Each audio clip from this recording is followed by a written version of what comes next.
Hello, friends. This is Darren Hayes of Pigskin.com. Before we take you to your favorite Sports History Network show, just want to tell you a little bit about some merch that you can pick up that represents your favorite SHN podcast. So far, there's t-shirts, coffee mugs, and even books from some of the authors that do podcasts right here on SHN. Who could buy something better than that, than have the history right from the gentleman that you hear talking about it? But we also are adding things each and every day. And where's that store, may you ask? Well, it's at SportsHistoryNetwork.com. Up at the top, there is the SHN merch button. Click on that. It'll take you right to the store, and you can be representing your favorite podcast and show the world that, hey, on the swag that I'm using, it's the headquarters of sports yesteryear, Sports History Network, and my favorite podcaster, the Sports History Network store. Shop there today. Now it's time to take a sports break, a look at sports history on a daily basis. Hello, my friends of sports history. This is Darren Hayes of the Sports Jersey Dispatch podcast. Welcome once again to the Pig Pen, your place for all things great in sports history, and welcome to your sports break for this January 24th, as we talk about some of the milestone moments in sports history that occurred on the date of January 24th, and the uniforms and the people that made them happen.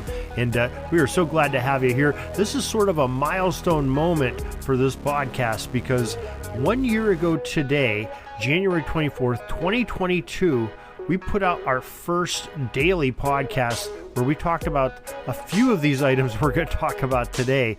But the loop is totally gone through. And, you can find that old episode in your favorite podcast provider or on JerseyDispatch.com or SportsHistoryNetwork.com. But we're also going to leave it on JerseyDispatch.com on the January 24th, along with this new episode we're recording here, just so you can go back and listen to that. And that brings up something. You can always go back on Jersey Dispatch to any day of the year and pick up the podcast right on that day. It might not be brand new in your podcast feed from your podcast provider, but on JerseyDispatch.com, they're always there for you to go and listen to, whenever you want to. So you sit there and you think about something that happened on, back in March 21st. You can go back to March 21st episode and listen to it, or just an example of what you can do there. Now, let's get into your sports breaks and your jersey numbers for this day. We're going to talk about jerseys number 42, 16, 22, 9, 53, 20, 21, 31, 99, and number 48. We're going to kick it off in 1939 on the timeline, January 24th, of course. Eddie Collins, Willie Keeler, and George Sisler were all elected into the baseball's Hall of Fame Museum. Some great players from early baseball getting the recognition that they well deserved. January 24th, 1950, the most famous number 42 in sports history. Well, you guessed it, Jackie Robinson.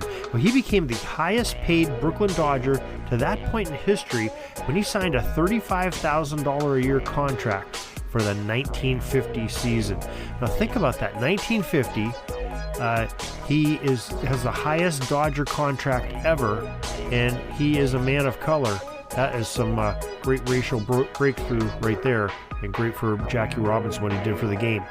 January 24th, 1956, the 6th NBA All-Star Game took place at Rochester's War Memorial Coliseum in New York, and the West beat the East 108-94. The most valuable player chosen was St. Louis Hawks center, number 9, Bob Pettit.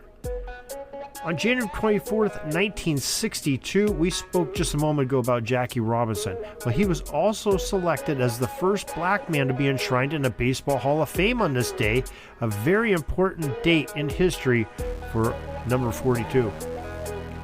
January 24th, 1971, the 21st NFL Pro Bowl game at LA's Memorial Coliseum, where many of these games were played. NFC defeated the AFC 27-6. Most valuable players selected were both on defense. Green Bay Packers linebacker number 53, Fred Carr, shared the honors with Dallas Cowboys cornerback number 20, Mel Renfro.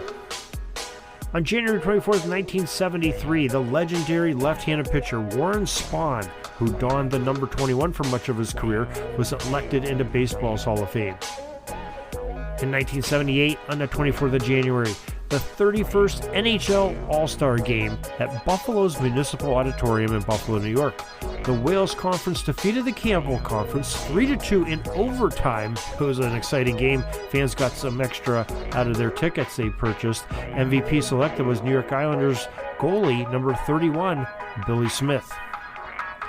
On January 24th, 1982, number 16 of the San Francisco 49ers, Joe Montana, was selected as Super Bowl 16's most valuable player after he and the Niners knocked off the Cincinnati Bengals 26-21.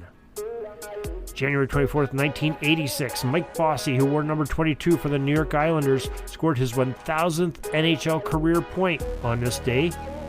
And in 1999, on January 24th, the NHL All-Star Game took place at the Ice Palace in Tampa, Florida. North America defeated the world 8-6. The most valuable player selected was New York Rangers center, the great one, number 99, Wayne Gretzky. And finally, we come to 2007 on January 24th, another NHL All-Star Game. This one was played at the American Airlines Center in Dallas, Texas. The West beat the East 12-9. Goals were flying through the pipes left and right. The MVP chosen was Buffalo Sabres center, number 48, Daniel Briere. Now that is your sports break for this January 24th. We're so glad you could join us here, and hope you join us each and every day. Remember, if we don't have a new episode come out, you can always go to jerseydispatch.com. It's going to go right on our front page. And also on our front page, we have up at the top an On This Day section. You can click the On This Day. There's a little calendar there. You can go to any day of the year, and you'll see what news is happening in sports history from that day. Hope we make it enjoyable for you. I hope it's easy to use. Would love to have your feedback. Pigskindispatch@gmail.com is the way to get a hold of us. And until tomorrow, everybody, have a great sports history day. This penalty kill is almost over. I got to get back out on the ice. But thanks again for joining us for another great edition of Sports Jersey Dispatch Podcast. We'll see you tomorrow. We invite you to check out our websites, jerseydispatch.com and pigskindispatch.com. Not only see the daily sports history, but to experience the preservation of great events and people that play the games. Find us on Pigskin Dispatch. It's also on social media outlets of Facebook, Twitter, Instagram, and don't forget the Pigskin Dispatch YouTube channel to get all your daily sports history. Pigskin Dispatch is happy to be associated with the Sports History Network, the sports headquarters of yesteryear, found at sportshistorynetwork.com. This podcast is part of the Sports History Network, your headquarters for the yesteryear of your favorite sport. You can learn more at sportshistorynetwork.com.